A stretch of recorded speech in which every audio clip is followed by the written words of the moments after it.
Welcome, everybody, to our Friday podcast. I'm here with James Cadiz. Listen, it's going to be exciting today. Last Friday, we were talking about the rapture, and we got some people thinking, hey, that's a little bit different than I've heard before, and I bet it is. So, listen, we're going to get back to that. I'm going to pick up today with James where we left off with the seal judgments. When does the rapture actually take place? When is the covenant, and when does the tribulation actually begin? Listen, we're going to go there. I got tons of questions that came in this week about our beliefs on that. I want to go there, but there's a lot more going on too. Listen to this. We're going to be talking about something called the Ministry of Truth that is being promoted by Harvard. It's also being promoted by, of course, the New York Times, and as James is going to fill us in, AOC. And both James and I think it actually came from not Harvard or New York Times or even AOC. It probably came from George Orwell's book, 1984. So we're going to be looking at the Ministry of Truth. We're going to be looking, if we have enough time, at what's going on with Israel and the escalating tensions with Iran and what Biden isn't doing for Israel. But then I want to start with this. James, are you ready for this? Well, no, I'll say hi to everybody first. What am I doing? Hi, everybody. I almost cut you out. I forgot. James is with me today. Did I tell everybody that already? Well, by the way, I got to say this. A little bit, I want to give kudos to Cass Bank, because Cass Bank was going to call the loan for Mike McClure at Calvary Chapel of San Jose. Hey, James, are you paying attention, or should I just keep talking to my microphone? So let me teach you a little principle about something very important, and I think your wife, Jackie, will completely appreciate this principle. I don't care if I'm live and I'm doing a recording. When my wife texts or calls me, she gets an immediate answer. You know what? So I'm hearing what you're saying, and if our audience doesn't like yes, that, Jackie, you know hello? what? Yeah, James right they now need to work scolding on me their marriages TV. because Yes, my live. wife gets the best priority. She gets number one. We really have a policy like that. Wives at our church are not allowed to knock on the doors of their husbands, whether or not they're in a counseling appointment or whatever. They are given keys to their husbands' offices, and they are told they can walk in there anytime they want, regardless of whether or not there's an appointment. And our pastors are taught to train the people or to teach the people when there are counseling appointments going on, that if my wife walks in here, this is why, here's the rule. Even when I do counseling appointments, when my wife calls me, I pick it up. Why? Because I love my baby. Man. And I think everybody should learn that lesson. So me staring down at the phone, that's exactly what that was about, yo. Yeah. And I don't mind. I don't know. I hope you don't mind. I'm going to actually respond to her answer. You know, of course you are. Why would I expect anything different? You know, I'm going to wait for you. So while James is talking with his wife. I'm serious. Look at that. That's my baby right there. See, I'm serious. Listen, I just so everybody out there knows, I only reserved that for James because he was so awesome. So I happen to know Tom real well, and I can tell you this right now. He doesn't neglect his wife. Okay, no, I'm telling you that right because now. I'd be in all, it goes better for hey, watch your mouth. Watch what you're about to say, happy bro. Wife, happy spouse, life. Happy spouse, happy house. Don't forget it. No, the like happy that. wife, happy life thing is stupid. No, that works It's too. happy spouse, happy house. I like these That's things. how you do it, yo. Yeah, there's another one. If mama ain't happy, ain't nobody happy. It's good. Well, that's true. Now, I'm coming on 5 years of being married to my beautiful bride, and I've loved every second of it. I'm so thankful to the Lord for Nicole. I'm coming on 30, and she's still married to me. That's a miracle. You know what? How do we get here?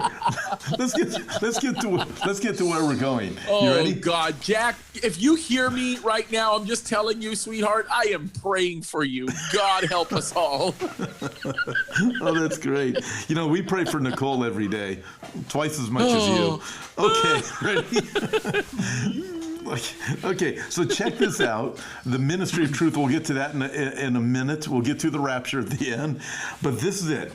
H.R. 127, a new bill in Congress would literally end your Second Amendment rights permanently. Now listen to this. I know you haven't looked at this much yet. But here's the whole thing. One of the biggest things that HR 127 would do is that it would create a national firearms registration system that would literally be accessible by anyone. HR 127 establishes a federal firearms registration system that will be accessible by federal, state, and local governments, including the military, and get this, even the general public. The system will track the make, model, and serial number of all firearms, their owners, the dates they were acquired, and where the weapons are being stored. So if your neighbor or coworker or someone just wanted to rob your home and wanted to know where you were armed, how you were armed, all they would have to do is look it up in the firearms registration. And this bill would also be retroactive. So if you've already got something, you have 3 months to go and get registered. You look at this, open to the general public, stating where your weapons are stored. This is unbelievable what is happening. What say you? Disturbing. No. It's even disturbing. No, that's what saved me. And I would hope and I would pray that there are enough people in Congress that are going to hold the line to make sure that this thing does not get passed. This is insanity. It's absolutely pure insanity. And I think that it would be challenged on the basis of constitutionality. That's what I think. I think it's government overreach. I think that the implications of such a thing are so severe that it's not. Listen, this is not something that's designed to control the flow of guns in a house, okay? This has nothing to do with anybody owning a gun or not owning a gun. This has everything to do with creating a state in the United States of America that causes people to be fearful if they choose to want to do something that is against the liking of these lawmakers. Oh, we don't have a problem with you owning a gun, but if you do choose to own a gun, we want you to tell the whole world where you live, the whole story about what you do, because if you choose to be a law-abiding citizen that owns a gun, we're going to make sure you pay the public consequences for the social contract in which you choose to interact in. Now, if you ask me, I'm going to just tell you this right now. No way. Yeah, no way. This is evil. Good luck trying to get any of my guns that don't have serial numbers on there. Yeah. I was just kidding about the serial numbers, okay, people? Well, you look at this. This is what you said. This is about this creating this state-run system. That's exactly what this is. Yeah, and you eliminate the people from being able to fight back, and we have an enormous problem, which that's what the Second Amendment was for anyways, because when we have this government that is becoming tyrannical, and you look at it and you go, no, what's going to happen when the weapons are taken away? Well, that's the issue. The issue is this is in essence a violation of the Second Amendment. Make no mistake about it.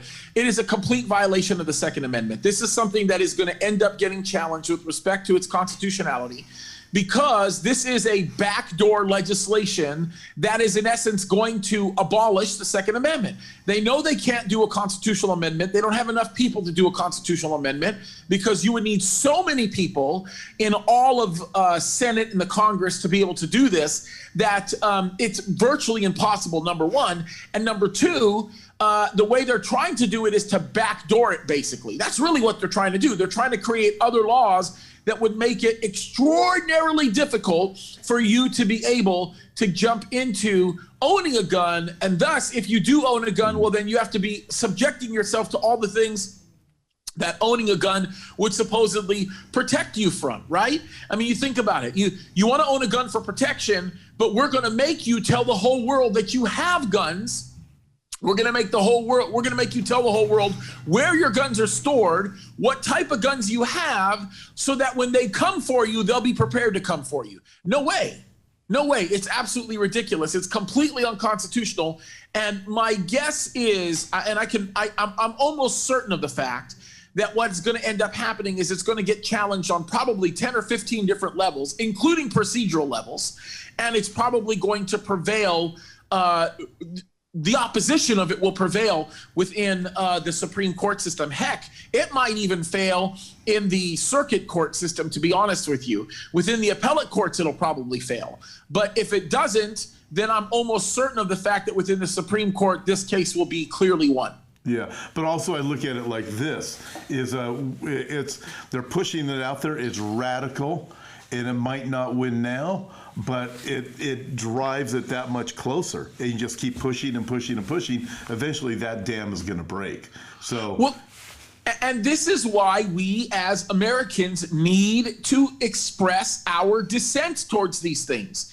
Listen, I've talked about this before, and I got people emailing me and telling me I'm a horrible person for calling anybody lazy who doesn't want to do anything beyond voting for somebody and then kind of giving up. But this is why we need to write these letters to these Congress people. Did you know that when you write a letter to your local congressman, whether it be state or whether it be federal, did you know that they have to technically record of that actual writing, and they are required to dispo it. They're required to place some kind of a disposition with respect to what it is that they just received. Imagine if they got hundreds of thousands of letters. Mm-hmm. Imagine. It would be a completely different world for them. And it's just something that we have to do. We've got to put that kind of pressure on. Yeah, the problem is the constituency of most of these senators are really living in an apathetic place, so they're choosing not to, they're not saying anything, and so as a result, these people who are just rearing for power are taking full and complete advantage of that circumstance. That's what's going on. That's the real issue here. Yeah, and it's good to know that about writing to them also, and just hearing that. I think for all of our listeners to know that. But we are in a place of apathy. I mean, look at where we are in the church, how apathetic the church is. Okay, so but before I transition, I want to say this: we see the apathy in the church. We see what has happened to the church, and then we see Mike McClure, Calvary Chapel San Jose, who's opened up his church. He has all these different fines. You have your church is open. Our church is open. Rob McCoy, Jack, some others are. But also with that, Cass Bank, it was reported, was going to call Mike McClure's loan. But they issued a statement. You saw that statement. I saw that statement. They retracted it. They said, we're not going to call that loan. In fact, they apologized for it. In their statement. They actually apologized that it actually happened, that it was going that way, never should have happened. And great news is they're actually offering them a new loan with lower interest. And so I'd say kudos to Cass Bank for going that direction and doing the right thing on that, because not many organizations at all seem to do the right thing anymore. Right. Yeah. And I do appreciate the fact that the president personally made the commitment to actually get that right and to get it changed. And I think that that it's good business for them too, especially considering the fact that the overwhelming majority of people who are customers, overwhelming majority are Christians. Yeah. We live in a cancel culture, and people are not too happy about this cancel culture and things that are taking place, which brings me to the next thing. You ready? Ministry of Truth. I would call it the Ministry of Propaganda. Liberals at New York Times, you know a little bit about this already, and Harvard now calling for creation of Ministry of Truth by the Biden administration to control what people say and what people think.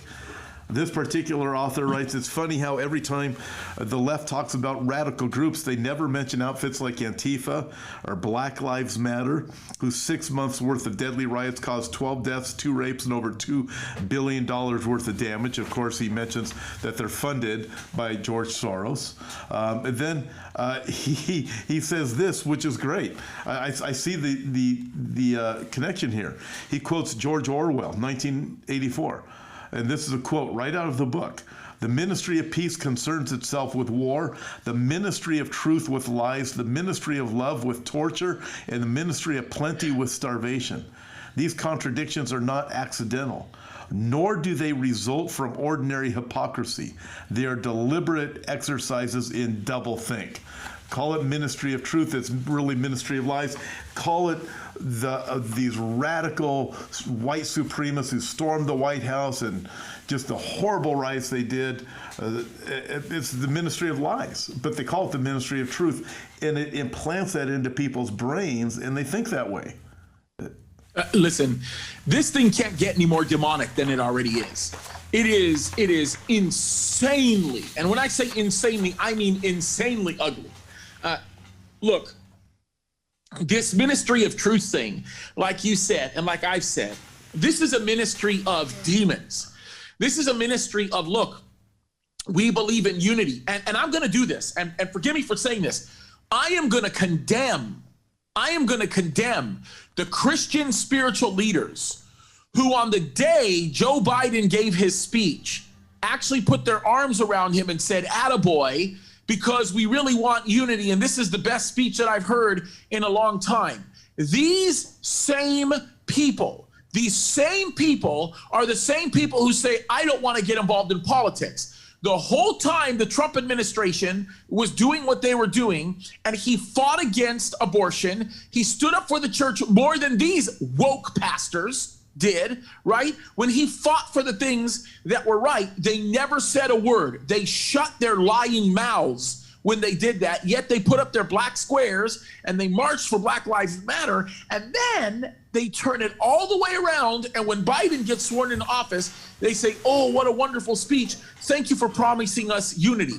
Ladies and gentlemen, pay attention to me when I say this, because I want you to understand it. I want you to understand it well.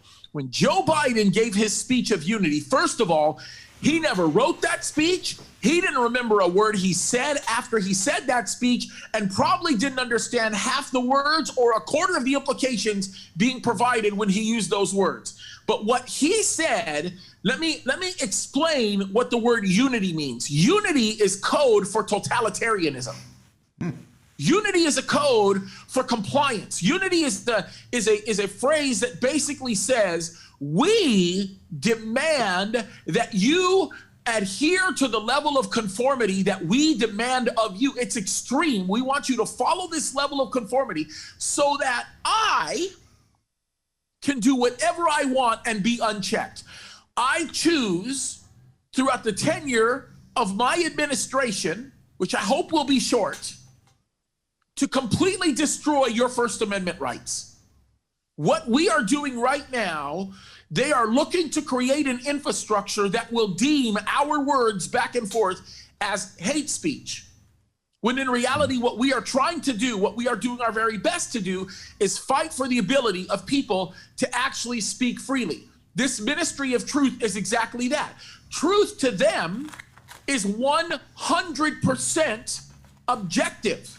There is no subjectivity to their understanding of truth, although they take a Hegelian approach to what truth actually is, because their coexistence of the thesis and the antithesis is some confusing, disgruntled form of synthesis that is disgusting. They're literally Hegel all over again. And I got to tell you, Orwell, what they did with 1984 is they opened up 1984 and they used that as their manual to develop the policy of the administration. That's exactly what they're doing. It is a globalist mindset. By the way, can I just tell you, when they look at president's holiday, if you go to your calendars now, half of you guys that have calendars that are produced by Microsoft or Google or whatever it is, they'll actually say they will no longer call it a national holiday. A national holiday is a bad word. You know what they're calling it now? They're calling it a regional holiday. Oh my gosh. That's a buzzword for globalists. If you're a globalist, then it's a regional holiday. It's not a national holiday. Why? Because as the ministry of truth, we are going to change the words that you choose to use to denote something that actually is. That's why Black Lives Matter right now is going into kindergartners and teaching them that they should feel bad because of an immutable characteristic like the color of their skin, and teach these kids from a very, very young age how to be extraordinarily racist from the very beginning. That is the thing that this ministry of truth is going to produce. And our friend, good old Sandy Cortez, is one of the people that are driving it, who, by the way, is one of the most totalitarian members of Congress, to the point right now that they are literally trying to squeeze Bernie Sanders. You know, they're beginning to call him someone who's taking advantage of white privilege. Yeah. Did you see that? That just came out this week with the mittens? Oh, yeah.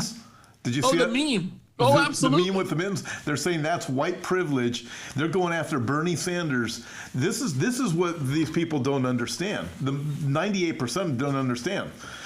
They're trying to appease the alligator. The alligator's going to run out of food from the right, and they're eventually just going to eat everybody. And it's only going to be a couple of people at the top. But this is also very biblical because you mentioned regional holidays. I hadn't heard that one before you mentioned it, but that's biblical because in Revelation chapter 17, we have these 10 kings that appear to be regional kings. So we're looking at a global system that's going to be regional.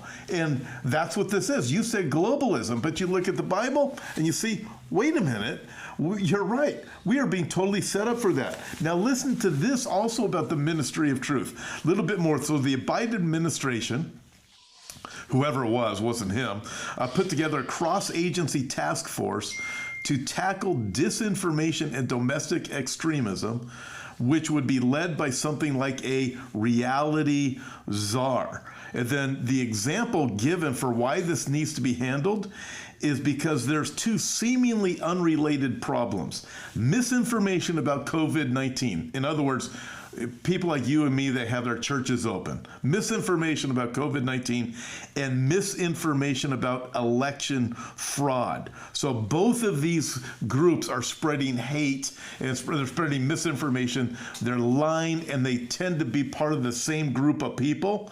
They're saying election fraud and misinformation about COVID-19.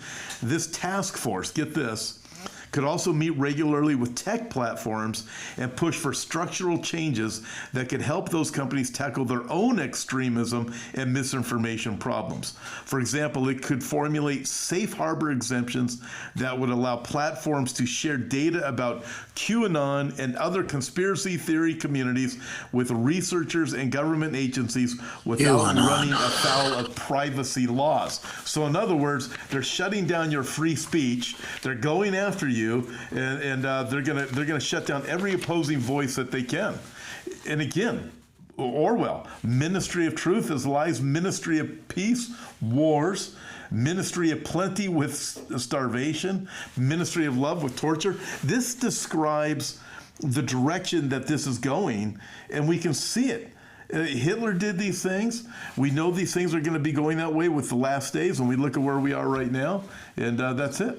This is exactly what they are doing with that same law that we talked about at the beginning of this broadcast. They are seeking to make it virtually impossible to be able to execute that which has been given to us in the First Amendment. These are protections. These are inalienable rights. They are given to us by our Creator.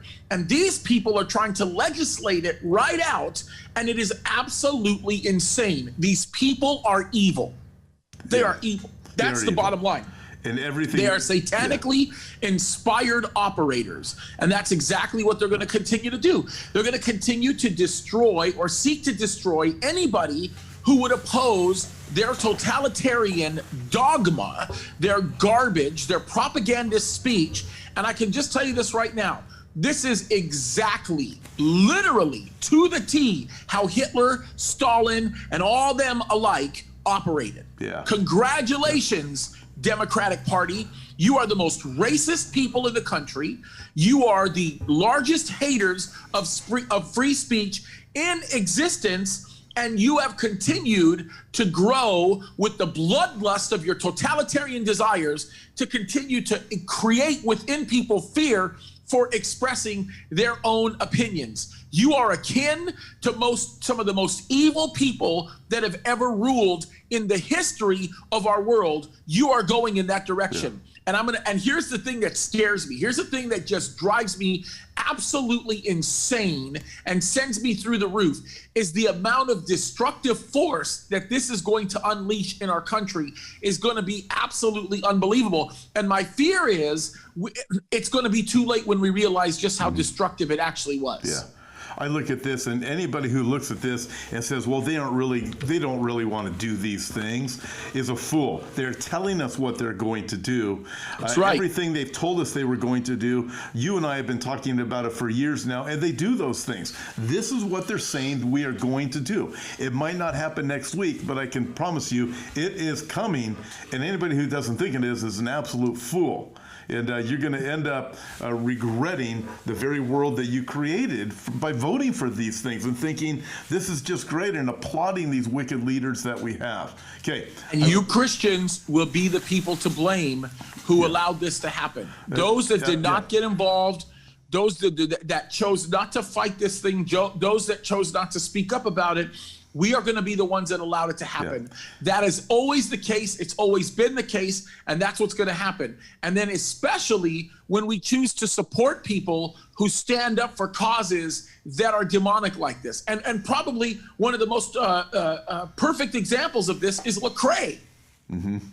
And you wonder why I did a video unleashing on this guy, because he himself is an absolute, total, totalitarian racist. He's a complete racist. He took an issue that my dear friend Charlie Kirk brought up, and I was there that night when he spoke about it, right? Who spoke nothing about race. He spoke nothing about any of those things. He simply spoke on the merits of the issue. And good old Lecrae in an interview turns it into a race baiting issue. Why? Because he is functionally incapable of articulating a point of view using an intellectual mechanism to be able to come back to the claims that Charlie Kirk was making, the true and correct claims. And I can tell you this, Charlie Kirk is not even close. He will never be a racist or a white supremacist as a person like Lecrae. And as Lecrae is standing on his horns, oh, we standing up for all the right things, and I'm rapping for all the things of God and all that. You are standing up for the murder of babies. You are standing up for the destruction of your own ability to speak freely. As much as I hate it, you are standing up against it. And the bottom line is you continue to drive home wickedness and evil, demonic presuppositions and suppositions, functionally and relationally, to the people that you address on a regular basis, and you don't even know it because you're the little puppet that I got no strings to hold me down. Maybe I ought to do a rap on that issue. Yeah. You know, James, I'm listening to everything you're saying, and I wholeheartedly agree. And but this is the direction of the Christian world, and I'll come back and just fault the pastors for not teaching the Bible. It started a long time ago, and where we are now it's horrible. I also want to say this: I just wish you would tell us how you really feel about things. I know I have a hard time. Sometimes I'm just really, I don't know. I really have to work on maybe I need to go see a psychologist so that I can learn how to get my real feelings out. It's really hard. It's part of the fact that I'm a person of color. And when I'm around people like you that has white privilege, I'm just really scared to be able to share what I'm going to share, because I think your oppressive white privilege position keeps me from being able to share openly what my heart and mind is. Just imagine me in Bernie Sanders' mittens right now. And for anybody, by the way, who wants to take that little clip out of context, I was being sarcastic because of how absolutely stupid that sounds. Yeah, and I think you and I should figure out a way to do more than one program a week together. I know we do sometimes. I think we need to, because you're like I said last time, you're exciting, you're encouraging, and you really know how to tick people off all at the same time. But you're also educating. But listen, we've already gone we're already out of time. But I promised people we'd come back to the rapture. So let's do a little bit about it, and then I really got to follow up here next week, because I've been promising. Okay, when we left off about the rapture, I got a lot of people. I got a lot of people who are prophecy teachers that watched, and they were actually impressed. And so with that, we left off. We were talking about the rapture, when it was going to be. We talked about the first 5 seal judgments. We talked about, the covenant of Daniel chapter 9 does not have to take place before that happens. It can't take place. It can't. Well, some because the four horsemen of the apocalypse has to happen. Okay. Because how can Daniel chapter 9 verse 27 take place when there's no Antichrist to be able to strengthen the covenant? Well, so this is where a lot of prophecy speakers have said for years, traditionally speaking, that the rider on the white horse, that's when the Antichrist confirms the covenant. That's the first seal judgment. And I look at I have challenges with the traditional views on all 5 of the first seals. I really do. The seal is simply the revealing of the Antichrist. That's all it is. And the implication of him being on the white horse is the whole idea of what we already understand to be. And that's when he's revealed to the world. He's not going to be revealed to the world as some grim reaper who looks like someone who's going to bring destruction. He's coming to this world looking like he is absolutely perfect. Yes, I take it literally, but at the same time, when you look at the metaphorical implications of it, he's going to be the hero. He's the Messiah. He's the rescuer. He's going to be the one that although he's a Gentile, the Jews are going to accept him still as their Messiah based on the things that he ends up doing politically. And so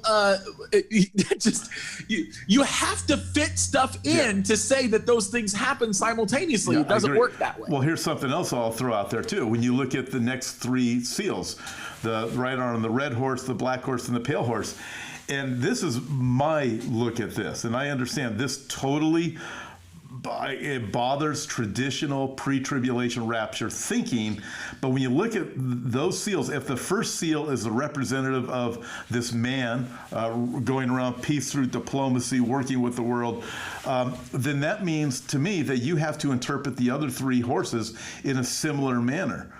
So when I look at the red horse, the black horse, and the pale horse, those look like men-inspired catastrophes that are coming on this earth. The war. Granted, God is sovereign in all of these things. And so hence the unsealing of the seals. That's Jesus who is unsealing those seals. He is sovereign. But still, I look at it, when I look at that, I look at the economic catastrophe of the black horse that brings about famine and other things. The way I viewed that, James, is I'm looking at that going, wait a minute, these look like these are, although God is sovereign, these are still things that are driven by men. And the same thing with the pale horse. When you have death, and we have death by sword, we have death by pestilence that takes place there, death by beasts of the earth that take place there. You start looking at it, and I look at those, and I'm thinking, I don't know, when you get to the 6th seal, that is the wrath of the Lamb. We have the stars falling from the sky. You have these different world catastrophic events that are taking place. But in between the 4th seal and the 6th seal, you get the 5th seal, with the souls under the altar. How much longer before your vengeance comes down on these people, Lord? So I look at those first. And not to cut you off, people don't understand what a seal is. When I take back in the day, when I want to write a letter to you, I'd write the letter, I'd roll it up in a scroll, and then what I would in essence do is I would close up that scroll and seal it. It would be a seal. When the seal breaks, now there is an understanding that what is about to be read within the document that is sealed by that seal is imminent. So when that seal comes and I literally break open the seal and I begin to unveil the scroll of that seal, what is revealed in that scroll is in essence a declaration. There's an imminence to what's going to be taking place. So just because the Antichrist is going to be revealed to us, we look at that seal, that scroll being opened. That is the metaphorical indication of what's happening. It doesn't mean that the effects of what are contained within that letter that the seal holds together is going to happen immediately. You open up the scroll, and then the declarations are made. And by the way, we see this. And let me just simply say this: there is no coincidence that after the seal judgments, you get the trumpet judgments. But people don't get the fact that the 7th, what we would expect the 7th seal to be, is the mechanism that provides the interim to drive in the first of the trumpet judgments. So what people don't understand is you are looking at it, I hate to use the word progressive, but you are looking at a progressive damnation that is being executed upon the whole earth for their rebellion against God. And the way God does it is, even in his judgment, he does it in a very, very orderly way.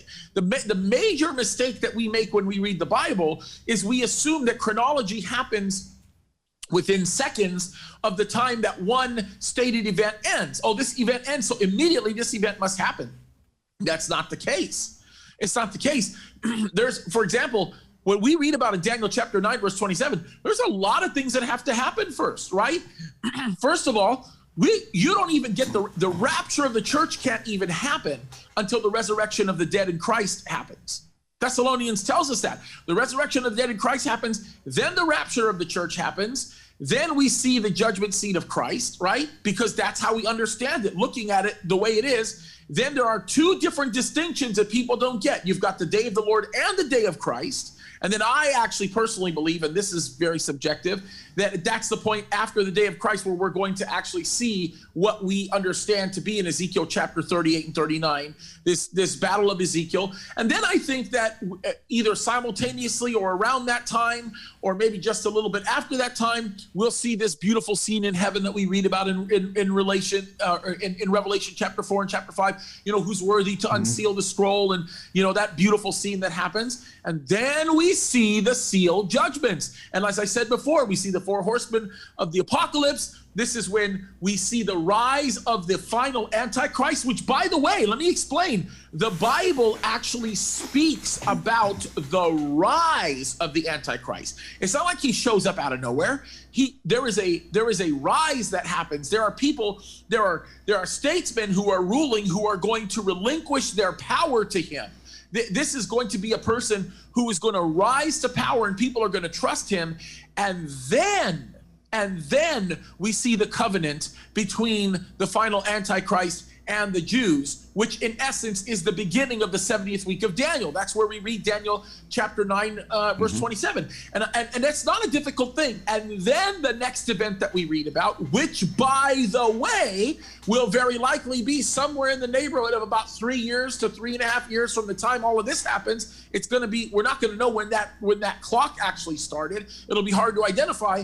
Will be the abomination of desolation. And that is the beginning of the Great Tribulation. Everybody says the Great Tribulation is the 7-year period. It's not. The Great Tribulation, or Jacob's trouble, is the last 3.5 years, the halfway point of the 70th week of Daniel. And that's something that people don't get. So the very moment that he sets himself up in the temple, declares himself to be God, demands to be worshiped, then God will supernaturally seal the 144,000, and only after that will you see the beginning of the trumpet judgments. That's when you see the interim or the handing off from what was the seal to the trumpet judgments, and then that's when you get into the picture of what everybody calls the Chinese 200 million man army, which is baloney. Yeah. Those are a bunch of literal supernatural characters, and I have lots of reasons for seeing that. Me and you both understand that. And then, of course, we get into the scroll and the ministry of the two witnesses. The thunders that rise. I think it's the 7 thunders, and then you get the witnesses that come.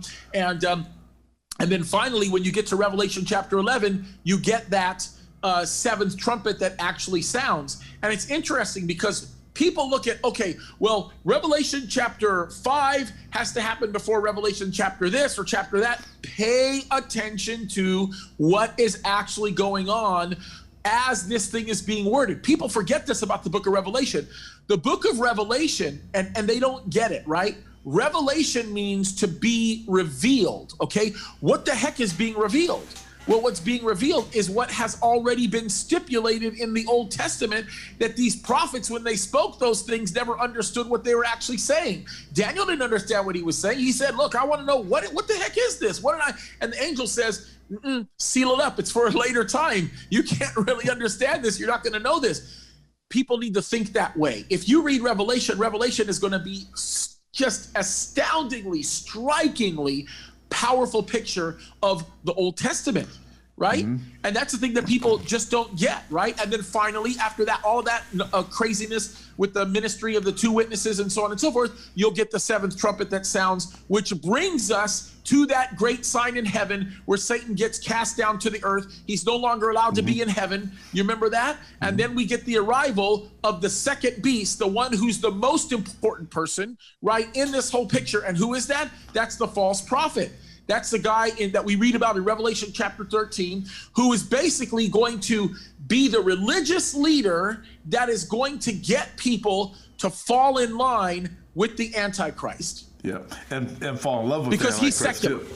Yeah, okay, you said a lot in there, so we're gonna have to come back next week because I have a lot more questions for you now. But I just want to close with these two questions. Okay. Is this? Clarify for our audience, our viewers. You mentioned the day of the Lord and the day of Christ. Can you explain the two differences on those? Oh my goodness.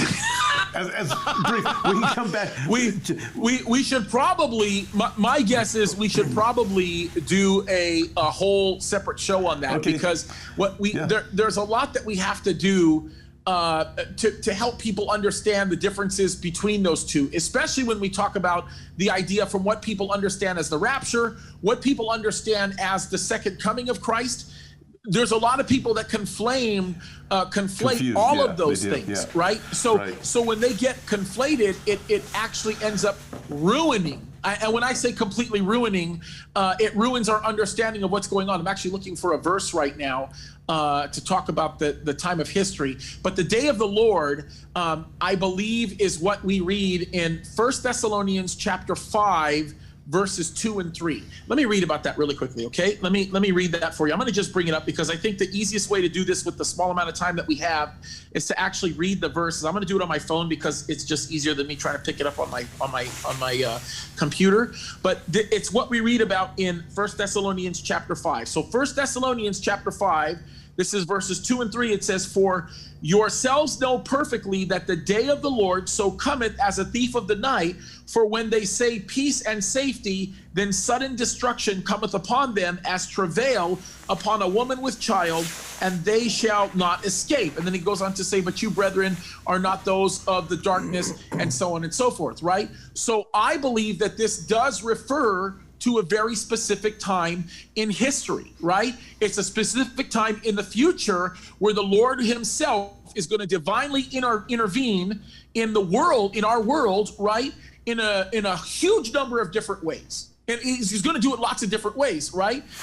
There's going to be a series of prophetic events that have been predicted in the Old and New Testament, and that's in essence what's going to happen, right? So the Great Tribulation, for example, I believe is part of what we would talk about the day of the Lord, right? So it's a very interesting, the distinction is very interesting, but the reason why I put it in that order is because the day of the Lord, the things that happen in the day of the Lord are indicative of the beginning of all of the judgments that we end up seeing, right? So when the seals start to open, we are there, and we're in essence where the day of the Lord is, if that makes any kind of sense, right? Yeah. So I think that distinction is very, very important. And then when we get into the day of Christ, that's a whole other it's a whole other picture, but it is very, very important because the day of Christ deals with Christ being the first fruit of the resurrection, right?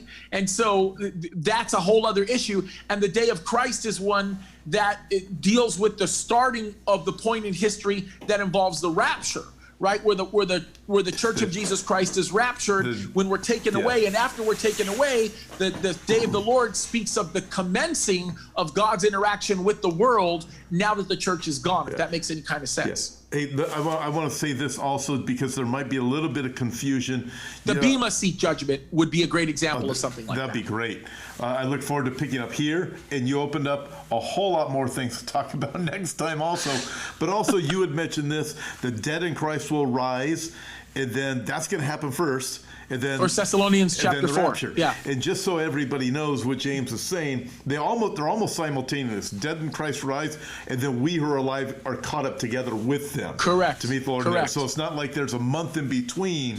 That's right. It's one. And the way and it's important to say that the way that the Greek language is worded, it would almost appear like if we were to watch it, let's just say you were a non-believer and you were watching all of this, and you would literally sit there. Let's say you're with a friend that didn't know that knew the Lord, and you didn't know the Lord, and you were there watching the dead in Christ rise. You would see these people rise from the dead, turn around to your friend and go, "What the heck?" And then your friend would be gone. Wouldn't it be crazy to be in a cemetery with your friend at that point? Oh, bro. That would be awesome.